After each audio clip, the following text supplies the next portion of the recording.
Ahora, vamos a irnos hasta Washington. Ahí está Juan Carlos Hidalgo, analista de políticas públicas con énfasis en desarrollo económico. Él es coordinador de proyectos para América Latina en el Centro para la Libertad y Prosperidad Global y ha estado muy interesado, él es tuitero, amigo nuestro en Twitter, y ha estado muy interesado con el tema y ha hecho una serie de aportes interesantes y yo le pedí que también aportara en este programa. Muy buenos días, don Juan Carlos, adelante. Buenos días, doña Amelia, muchas gracias por la invitación. Oyendo al ministro, hay que tener muy en claro que por qué tenemos en este momento una crisis fiscal, por qué tenemos en este momento un alto déficit fiscal, el más alto de América Latina, según la CEPAL, y es que el gobierno ha venido gastando a manos llenas en los últimos 2 años. El mismo ministro habla de aumentos anuales en el gasto del 20% en los últimos 2 años. El último presupuesto, que es el presupuesto elaborado por esta administración, elaborado por el ministro Herrero, aumenta el gasto en un 13%, como lo acaba de decir el mismo ministro Herrero. Entonces, antes de hablar de más impuestos, antes de meterle la mano a la billetera de los costarricenses, deberíamos empezar por hablar del gasto, y que el ministro Herrero venga a decir de que recortar gastos significa despedir a miles de empleados públicos, dejar de pagar pensiones, etcétera, etcétera. Yo creo que es un poco demagógico. Hay muchísimos rubros en el gasto estatal que merecen ser vistos con lupa. Antes tuvimos al ministro Tijerino hablando de una subejecución de 9.000 millones de colones en el Ministerio de Seguridad Pública. Entonces, ni siquiera gastan la plata que tienen y quieren meterle más impuestos a los costarricenses. Hoy tenemos en La Nación una noticia sobre el CNP y la FANAL que dejan pérdidas de miles de millones de colones de costarricenses y el gobierno no hace por dónde cerrar esas instituciones públicas que dejan tantas pérdidas. Vemos hace poco la noticia en La Nación, en diciembre pasado, de que el gobierno le va a dar a Copemontecillos 1.400 millones de colones para que renueven sus instalaciones. El gobierno dándole 1.400 de millones de colones a 400 ganaderos privados para que continúen con su negocio, con dinero a todos los costarricenses. Así que yo creo que es antes de que siquiera empezar a hablar de impuestos y de que si aumentar el IVA, de que si aumentar el impuesto a la renta, que eliminar exenciones, no, hablemos del gasto público en Costa Rica y no vengamos con demagogias de que hay que despedir a gente para reducir este gasto público. El gasto público está fuera de control y es hora de que le pongamos coto a esa fiesta. Bien, era Juan Carlos Hidalgo, un economista joven. Señor ministro, ¿qué le respondemos? Bueno, yo le pediría que sea más respetuoso. Me parece inapropiado acusarme de demagogia cuando estamos haciendo un planteamiento serio al país y estamos decididos a discutirlo ampliamente. Me parece que eso debe respetarse y así como está teniendo la oportunidad de expresarse de esa manera tan sui generis, me parece que tiene que tener una actitud más respetuosa. En cuanto al tema del gasto, efectivamente el crecimiento del gasto en los 12 o 3 últimos años es un crecimiento muy grande.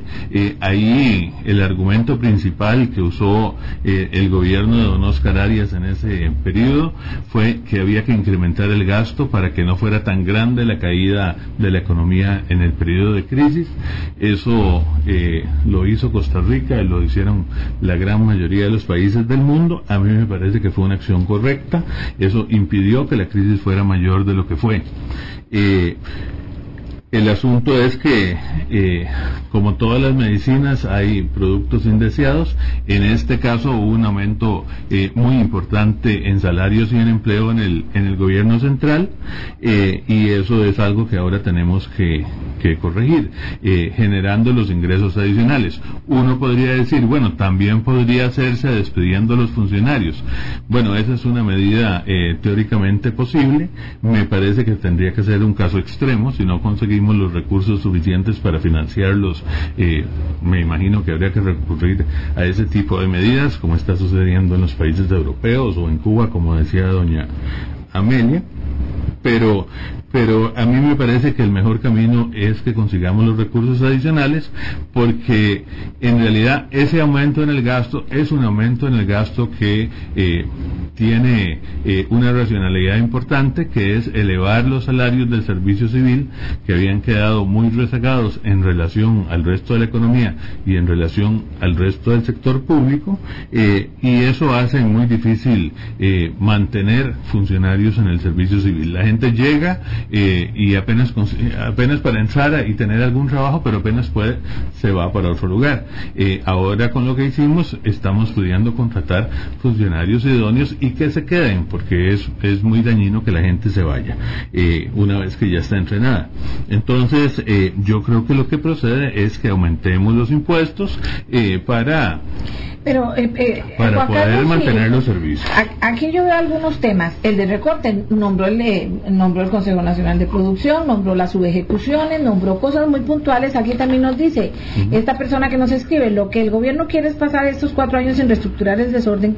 Por ejemplo, ¿cuántas organizaciones regulan el sector vivienda?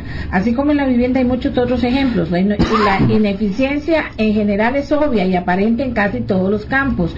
En Venezuela es donde Chávez quiere mantener su poder gastando los salarios irresponsablemente. Todo eso está escrito, lo estoy leyendo textual, y aquí hay muchas más, porque ve que el tema va a generar mucha opinión. Y a mí me parece muy importante, porque en la medida en que vamos oyendo los distintos criterios, vamos tratando de ir adaptando las políticas, o lo que aprovechando los insumos que la población nos da.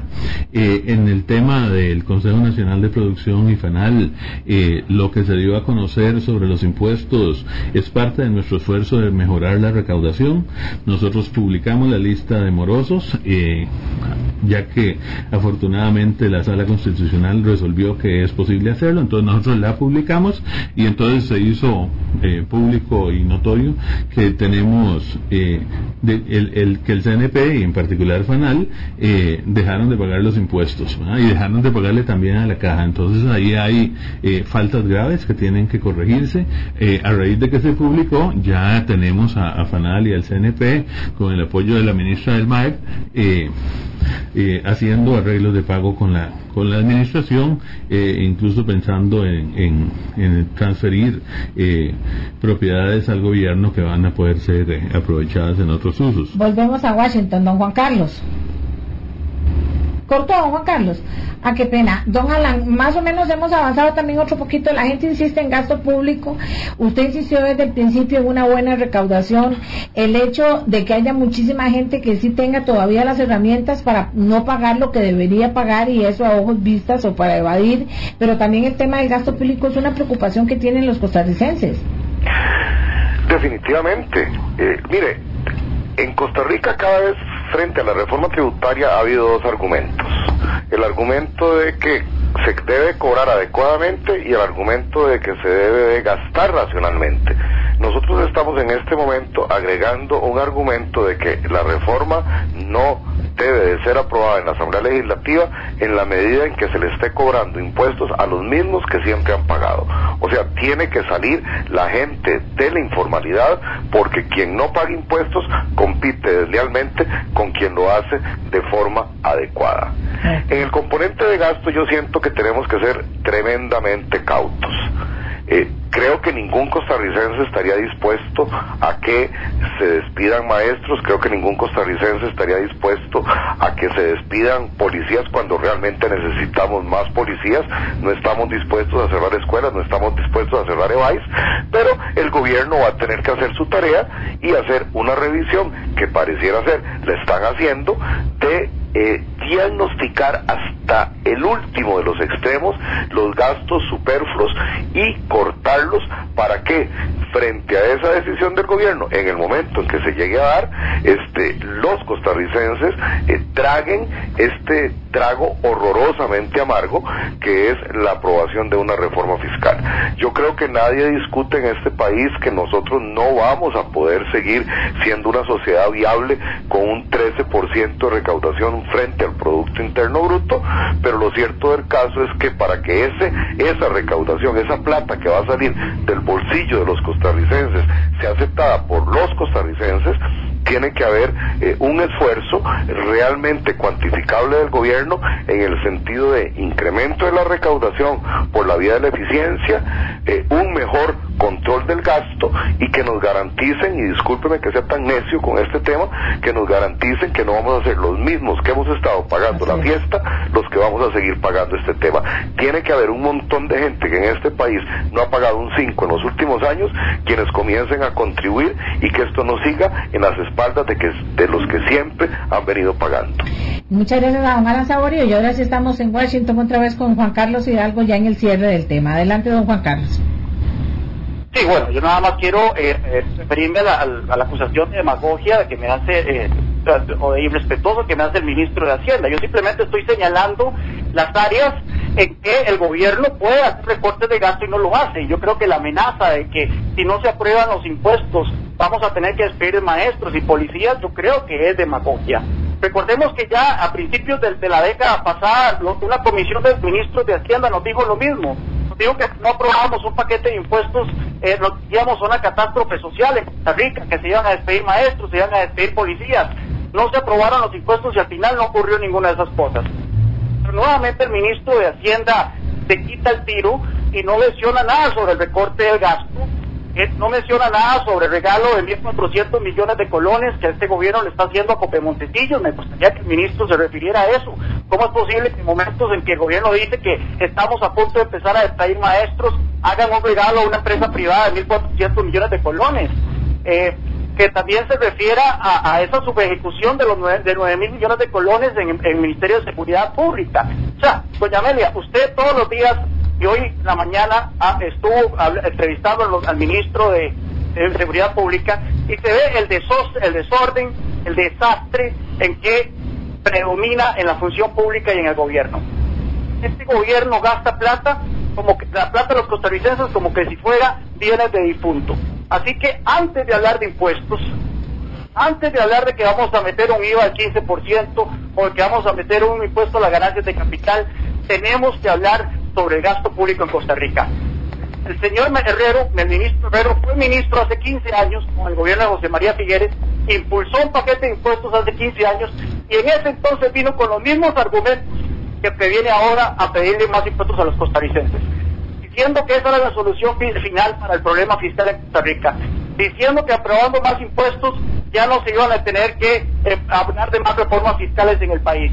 Se le aprobaron los impuestos hace 15 años y ellos aquí, 15 años después, nuevamente hablando de crisis fiscal y nuevamente hablando de problemas de financieros del gobierno. Así que yo siento que antes tenemos que hacer pausa, ver las circunstancias en que estamos moviendo y definitivamente entrar de lleno al tema del gasto público en Costa Rica, porque esa es la causa del aumento en el déficit fiscal en Costa Rica. Y nada más para terminar, este aumento del gasto público que don Fernando Herrero dice que fue correcto bajo la administración Oscar Arias, no sirvió para que Costa Rica experimentara la mayor aumento de pobreza en toda América Latina.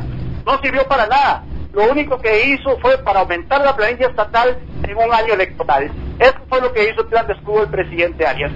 Y eso es lo que estamos pagando con este plan fiscal que pretende la habilitación Chinchilla. Muchas gracias, don Juan Carlos Hidalgo. Voy a leerle...